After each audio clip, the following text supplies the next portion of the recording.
வணக்கம். அனைவரும் நலமோடும் வளமோடும் வாழ ஆபிஸ் டெலிகசியின் வாழ்த்துக்கள். இன்றைக்கி ஆபிஸ் டெலிகசியில் நம்ம பார்க்க போகிறது எங்கள் பால்கனியில் விளைஞ்ச கீரை, பசலை கீரையை வச்சு சூப்பரான ஒரு ரெசிபி செய்ய போகிறோம். ஸோ என் குட்டி பாப்பா தான் ரொம்ப இன்ட்ரெஸ்ட்டாக அது வந்து பறிச்சுட்டு வந்தெல்லாம் பண்ணாங்க. ஸோ அவங்க உங்ககிட்ட பேச போகிறாங்க. வணக்கம், நீங்கள் எல்லாரும் அப்படி இருக்கீங்க?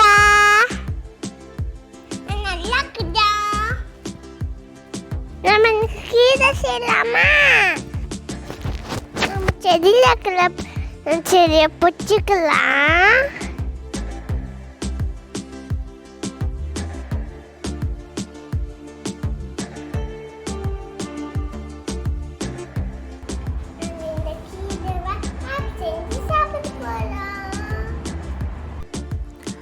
இந்த கீரை பார்த்திங்கன்னா நாட்டு பசலை கீரை. இது நல்லா கொடி மாதிரி வரும். என்னோடய ஃப்ரெண்டு இந்த விதை கொடுத்துருந்தாங்க.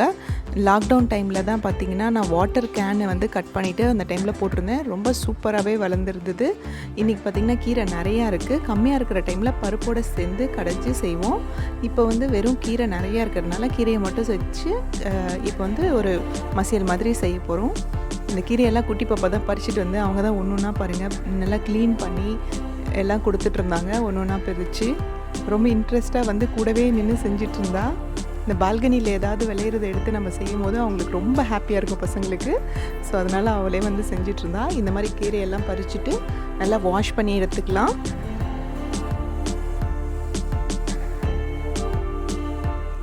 இந்த கீரை மசியல் வந்து ரொம்ப குயிக்காக ரெடி ஆகிடும். இதை வந்து நான் இன்றைக்கி மண் சட்டியில் செய்ய போகிறேன். நல்லா வாஷ் பண்ண கீரையை மண் சட்டியில் ஆட் பண்ணிக்கலாம். ஸோ நம்ம தோட்டத்திலே விளையிறது, நம்ம பால்கனியில் விளையிறத வந்து நம்ம ஃப்ரெஷ்ஷாக எடுத்துகிட்டு வந்து சமைக்கிறது, அது ஒரு தனி டேஸ்ட்டு. ரொம்பவே ஹாப்பியாகவும் இருக்கும். ஸோ இப்போ இந்த கீரையெல்லாம் நல்லா வாஷ் பண்ணி இந்த மாதிரி சட்டியில் ஆட் பண்ணிக்கிட்டு, இதில் வந்து சின்ன வெங்காயம் யூஸ் பண்ணி தான் நான் இதை வந்து இன்றைக்கி மசியல் பண்ண போகிறேன். ஸோ சின்ன வெங்காயம் ஃபஸ்ட்டே நான் உரித்து வச்சுருக்கேன். ஒரு 10 பீஸ் அளவுக்கு சின்ன வெங்காயம் உரித்து வச்சுக்கலாம். ஸோ அதையும் இதில் வந்து ஆட் பண்ணிக்கலாம். அண்ட் தென் இதில் வந்து ஒரு 10 பல் வந்து பூண்டு ஆட் பண்ணிக்கலாம். அம்மா, பூண்டுக்கு பல் இருக்குமா? ஆமாம், பல் இருக்கும். உனக்கு கடிக்க போகுது. அண்ட் தென் இதில் காரத்துக்கு பார்த்திங்கன்னா நான் 2 பச்சை மிளகாய் ஆட் பண்ணிக்கிறேன். காரம் உங்களுக்கு நிறைய வேணும்னா இன்னும் ஒரு பச்சை மிளகாய் எக்ஸ்ட்ரா ஆட் பண்ணிக்கலாம். அண்ட் தென் இதில் ஒரு மீடியம் சைஸ் தக்காளி பழத்தை வந்து கட் பண்ணி ஆட் பண்ணிக்கலாம் 4 பீஸாக. அண்ட் தென் கொஞ்சம் ஜீரகம் இதெல்லாம் ஆட் பண்ணிக்கிட்டு கொஞ்சம் தண்ணி ஊற்றிட்டு இது நல்லா வேகட்டும். ஒரு 1/2 கப் தண்ணி ஊற்றினீங்கன்னா போதும். இது நல்லா வேகட்டும். இப்படி தாங்க சமையல் செய்யும்போது நடுவில் இவங்களுக்கு டவுட்டெல்லாம் வரும். உளுந்து எங்கே இருக்குதுன்னு காட்டுனா கீழே போய் உளுந்து கவிச்சு எந்திரிச்சு வருவாங்க இவங்க. பாருங்கள், கீரை சூப்பராக வெந்துடுச்சு. ஸோ இப்போ வந்து இந்த கீரையில் கொஞ்சம் தேவையான அளவு கல்லுப்பு ஆட் பண்ணிக்கிட்டு இதை வந்து நான் கடைஞ்சிட போகிறேன். இது வந்து மத்து வச்சும் நம்ம கடைஞ்சிக்கலாம், இல்லை மிக்சியிலே நீங்கள் அரைச்சி எடுத்துக்கலாம் நல்லா ஆறுனதுக்கப்புறம், இல்லை பிளெண்டரில் வந்து பிளெண்ட் பண்ணிக்கலாம். இன்றைக்கி வந்து நான் லன்ச் டைம் வந்து கொஞ்சம் அதிகமாகிடுச்சு டைமு. ஸோ லன்ச் எல்லாம் சாப்பிட பசியாக வெயிட் பண்ணிகிட்டு இருக்கிறதுனால நான் என்ன பண்ணேன்னா பிளெண்டரில் எடுத்து பிளெண்ட் பண்ணிக்கிட்டேன். பாருங்கள், சூப்பராக மசிஞ்சிருச்சு இது. ஸோ இப்போ இதில் வந்து தாளிப்பு என்ன பண்ண போகிறேன்னா நெய் ஊற்றிட்டு நெய்யில் வந்து வடகம் ஆட் பண்ணி நான் தாளிக்க போகிறேன்.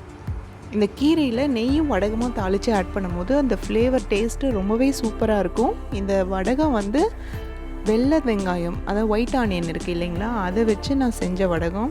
வீட்லேயே செஞ்சது தான். சம்மர் டைம் ஆனால் எவ்ரி இயர் வந்து வடகம் கொஞ்சம் கொஞ்சம் செஞ்சு எடுத்து வச்சுப்பேன் இந்த இயர் ஃபுல்லாக யூஸ் பண்ணுறதுக்கு. ரொம்பவே சூப்பராக இருக்கும். அந்த வாசம் வந்து ரொம்ப நல்லாயிருக்கும் இந்த வடகத்துது. ஸோ அந்த கீரையோடு சேர்ந்து ரொம்பவே டேஸ்டியாக இருக்கும். இது ரொம்ப கருகிடவும் கூடாது, ஆனால் அதே சமயம் அந்த வடகத்தோட வாசம் வர அளவுக்கு இது நல்லா பொரியணும். மெதுவாக வச்சு இது நல்லா வடகம் பொரியட்டும். அண்ட் தென் இதை வந்து இப்போ இந்த கீரையில் ஆட் பண்ணிக்கலாம். நம்ம சூப்பரான கீரை மசியல் ரெடி ஆகிடுச்சு. சூடான சாதத்தோட சுட சுட சாப்பிடும் போது சூப்பர் டேஸ்டியாக இருக்கும். கண்டிப்பாக உங்கள் வீட்லேயும் செஞ்சு பாருங்கள். ரொம்ப நல்ல super tasty and healthy recipe. இந்த பசலைக்கீரையில் வந்து ஹெல்த் பெனிஃபிட்ஸ் ரொம்பவே நிறைய இருக்குது. இது வந்து ரொம்ப ஸ்கின்னுக்கு ரொம்ப நல்லது, ஸ்கின் க்ளோ நல்லா கிடைக்கும். அண்ட் தென் இது ரெகுலராக சாப்பிட்டுட்டு வந்தால் கான்ஸ்டிபேஷன் ப்ராப்ளம் எதுவும் இருக்காது. அண்ட் தென் கண்ணுக்கும் இந்த கீரை ரொம்பவே நல்லது. ஸோ ரெகுலராக நம்ம ஃபுட்டில் இதை எடுத்துக்கணும். உங்கள் வீட்லேயும் ட்ரை பண்ணுங்கள். இந்த கீரை வந்து ரொம்பவே ஈஸியாக வளர்ந்துடும். ஸோ அதனால் நீங்கள் எங்கே விதை போட்டிங்கனாலும் சூப்பராக கொடி மாதிரி வளர்ந்துட்டே வரும். கட் பண்ணி அதை பறித்து சாப்பிட்டுக்கலாம். அது விதை பார்த்திங்கன்னா அதுலேயே நிறைய வர ஆரம்பிச்சிடும். ஸோ இது வளர்க்குறது ரொம்பவே ஈஸி.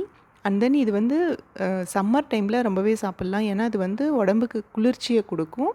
ஸோ இந்த கீரையை உங்கள் வீட்லேயும் செஞ்சு பாருங்கள். இந்த ரெசிபி எப்படி இருந்ததுன்னு கமெண்ட்டில் சொல்லுங்கள். தேங்க்யூ ஃபார் வாட்சிங். பாய்.